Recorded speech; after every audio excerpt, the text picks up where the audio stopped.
Hello and welcome to Divine Astro. To all my viewers, those who are quite keen and interested to know like how about the conjunction of Rahu and Moon does brings to your well-being, your financial opulence, elevation, your status. This is the right space you have been looking at. But before that, I would like all my viewers to say two things. The very first thing, that is the Lagna Kundali, that is the D1 chart with you, and the Navamsa chart, that is the D9 chart with you. Well, before that, to all my new viewers, those who are new to the channel, if you find the content resonating to your well-being and gives you the thoughts, please like, share and subscribe to the channel. Well, let's to begin off with the very first in your Navamsa. Okay, if you see, Venus is in the Pisces sign, and that Pisces sign is something of the primarily into the 5th or it is 11th house in your Navamsa. Okay, and Rahu and Moon conjunction does happen in the Taurus. This is the very first combination. These are the people, those who are literally absolutely great elevation in the fine arts. They make their space in the fine arts. The aesthetics value is quite high. If you come across with such people, those who have got this kind of combination in their Navamsa. Navamsa is nothing but what you have got from your previous life. The talent are being showcased in this real world. What is the real world is your Lagna chart, your D1 chart. That is how beautiful it is. The second, if I would state like, again in the Navamsa chart, if you have Venus in the Pisces, either in the 5th house or in the 11th house, okay, and Rahu and Moon conjunct in the Virgo sign, okay, and this Virgo has to be either in the 5th or in the 11th. These are the people, those who achieve feats late in the life, success at late age. They are absolutely phenomenal. They reach to the elevation where people can barely think of. They are no joke. They are been the people like those who have like monumentally built a career or something particular which they devote to the entire world. It is so prowess if you have such kind of combination in your Navamsa.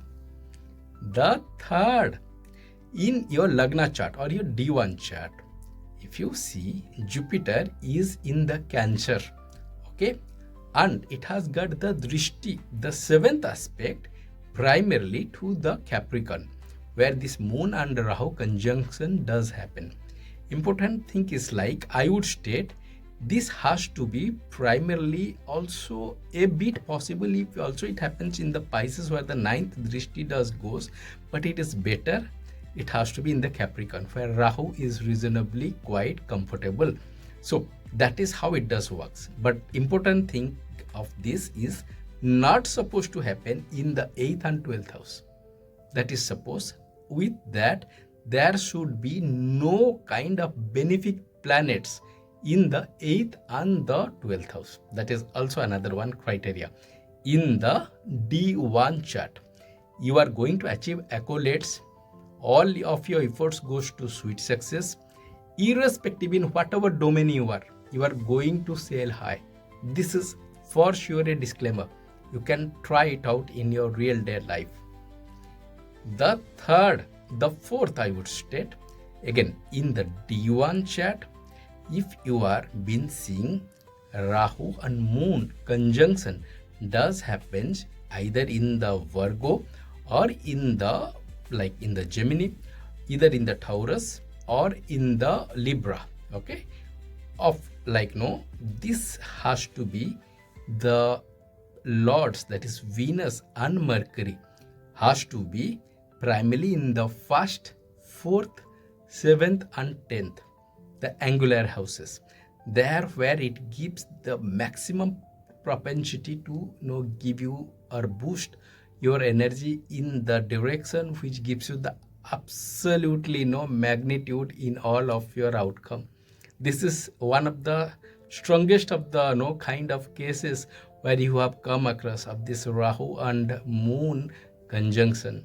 This is absolutely beautiful and phenomenal, I would state. This is literally a bit elevated if I would take you the fifth combination. In the fifth combination, if you have Rahu and Moon, okay, which is primarily at the nakshatra level, in the Hasta, Rahu in the Hasta or in Rohini, Moon is also in the Hasta and Rohini. Either of this, either Rahu in the Hasta or Rohini, Moon in the Hasta or Rohini, that has to be the very minimum criteria. Along with that, the where you can say the presence has not supposed to be, I believe this conjunction has not supposed to be in the 6th, 8th and 12th. That is where it's not supposed to happen. Remaining of the houses are absolutely okay. The better it is with 10th and 11th if it happens, but that shouldn't be happening in the 6th, 8th and 12th. This is reasonably one of the best of the cases. Also, you can see there is performance at the next level. You achieve phenomenal results. Okay, again, whatsoever domain, it is immaterial. You are going to go high, rock high. That is how it does happen. These are the 5 combinations. Along with that, in the palmistry, if you see barely to your the padded area, this part, the one which is you on the screen, is called as the area of Venus or the Venus mount. In that, if you see fish, this fish sign also propagates, radiates the features of that particular mount, the Venus mount. This gives you luxury, aesthetics value, I mean everything in the top class. You are being one in a billion, I would say, not in a million, one in a billion, if you have such kind of signs. Even if you see a kind of particularly if this is a very thin fish, there could be cases where the fishes are having absolutely a bit large and a bit rough, but if it is absolutely thin, oh my god, you are in the next level. These are some of the combinations. I hope you are going to release these combinations.